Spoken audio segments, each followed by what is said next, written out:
Olá! Hoje a gente vai mergulhar em Alvorada Cristã, uma coleção de parábolas espirituais psicografadas por Chico Xavier.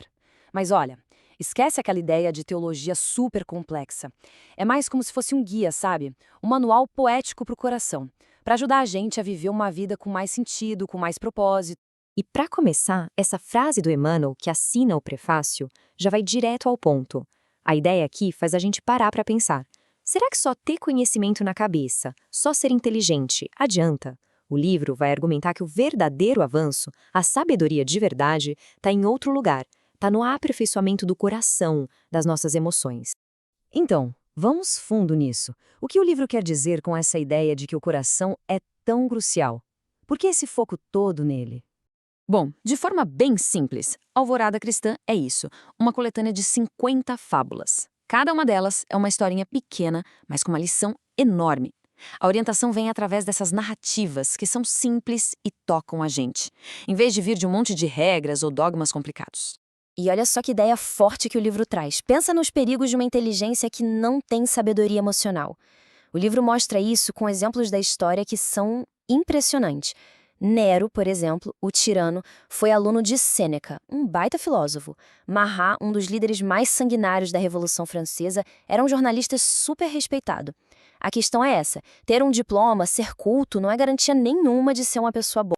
E é aí que a ficha cai, né? A pergunta central do livro não é o que você sabe, mas sim como você vive. O que realmente importa não é o tanto de conhecimento que a gente acumula, mas o que a gente faz com ele no dia a dia. O verdadeiro progresso é moral. Beleza. Se o foco é na prática, como é que isso funciona? O livro nos leva para um dos seus pilares mais importantes, o princípio do serviço. Essa frase é sensacional. Ela diz basicamente que a gente é definido pelo que a gente faz, pelas nossas contribuições. Do mesmo jeito que a gente conhece uma árvore pelos frutos que ela dá, uma pessoa é conhecida pelo bem que ela espalha no mundo. É uma filosofia de vida baseada em ser útil, em agir. Para ilustrar isso, tem uma parábola que é muito tocante, a do homem preguiçoso. A história começa com uma gota d'água, um raio de luz e uma abelha. Todos eles chegam diante de Deus. E o interessante é que todos eles pedem mais recursos, mas não para si mesmos. Eles querem mais para poder servir melhor. A gota quer se juntar a outras para salvar as plantas, o raio quer mais força para iluminar a escuridão e a abelha quer mais flores para fazer mel para os doentes. E aí, em total contraste, chega o homem preguiçoso. Quando Deus pergunta o que ele produziu, ele não tem nada para mostrar. Pelo contrário, ele começa a culpar os outros. Diz que a inveja, o ódio, a ingratidão alheia não deixaram ele fazer nada. Ele joga a culpa da sua própria inércia no mundo. A resposta de Deus é pá, direta e reta. Os filhos inúteis e ingratos não devem buscar minha presença. A mensagem aqui é cristalina. A vida é uma chance para a gente servir, para ser útil. E a preguiça, nesse contexto, é quase como uma ingratidão por todos os dons que a gente recebeu. E para essa ideia ficar ainda mais forte, outra parábola conta a história de um lavrador. Quando ele chega no céu, ele não pede descanso, não pede recompensa, não. A única coisa que ele quer é poder voltar para a lavoura e continuar trabalhando. Para ele, a felicidade de verdade não era o prêmio final, mas a jornada, o ato de servir. Bom, se a missão é servir, quais são as qualidades que a gente precisa cultivar? O livro funciona como um mapa, mostrando as virtudes essenciais para essa caminhada. A obra aponta para 3 grandes pilares de uma vida boa: a humildade, a bondade e o que o livro chama de sacrifício de si mesmo. Vamos ver como as parábolas dão vida a cada uma dessas ideias. Para a gente entender o que é o verdadeiro sacrifício, a história dos 3 irmãos é perfeita. Um deles virou um industrial muito rico, o outro um juiz super famoso. Os 2 faziam caridade, claro. Um dava dinheiro, o outro dava sentenças justas. Eles deram do que eles tinham. Mas o terceiro irmão era paralítico. Ele não tinha nem riqueza, nem poder. Mas ele ofereceu a única coisa que ele podia, ele mesmo. O tempo dele, as orações, a compaixão para consolar quem estava sofrendo. E no final a oferta dele foi a mais valiosa de todas. Porque ele não deu do que tinha, ele deu de si mesmo. E a humildade, Tem uma fábula ótima sobre uma cocheira real, onde ficavam aqueles cavalos de raça, sabe? Todos cheios de orgulho, ganhadores de prêmios, e eles viviam zombando de um burrinho de carga, simples. Só que um dia, o rei precisou de um animal de confiança para levar o próprio filho numa viagem longa e perigosa. E quem ele escolheu?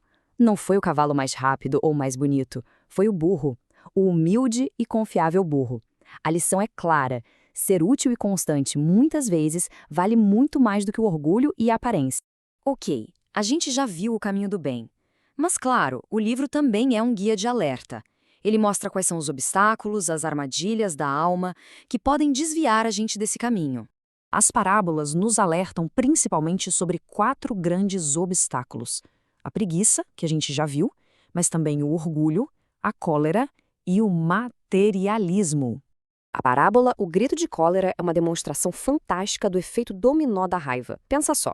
Tudo começa com o filho gritando com a mãe por causa de uma roupa. Esse grito sozinho desencadeia uma série de desastres. A mãe fica doente, o pai se atrasa para o trabalho e leva uma bronca, a família acaba tendo gastos inesperados e entra em dificuldade financeira. A história mostra como um único ato de raiva, impensado, gera meses de sofrimento. É uma prova de que a cólera é uma força infernal.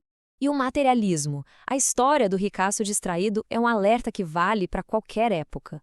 Um homem pede a Deus para ficar rico, prometendo que vai usar o dinheiro para fazer caridade. Ele consegue a riqueza, mas, em vez de ajudar os outros, ele se torna prisioneiro da própria ganância, que é sempre mais, mais e mais. No fim, ele morre sozinho, trancado dentro do seu cofre, escravo dos bens que ele juntou só para si. Então a gente chega na mensagem final, no grande legado que o livro deixa. Depois de explorar as virtudes, as armadilhas, qual é a grande conclusão? O que realmente fica de tudo isso? Essa frase aqui, ela resume tudo. Ela aparece na história de um professor que, em vez de ficar discutindo, simplesmente começa a servir com humildade. E com isso, ele conquista o respeito e a ajuda de que precisava. No fim das contas, as ações falam muito, mas muito mais alto que as palavras. Portanto, o ensinamento central de Alvorada Cristã não é sobre pregar uma doutrina, é sobre viver essa doutrina.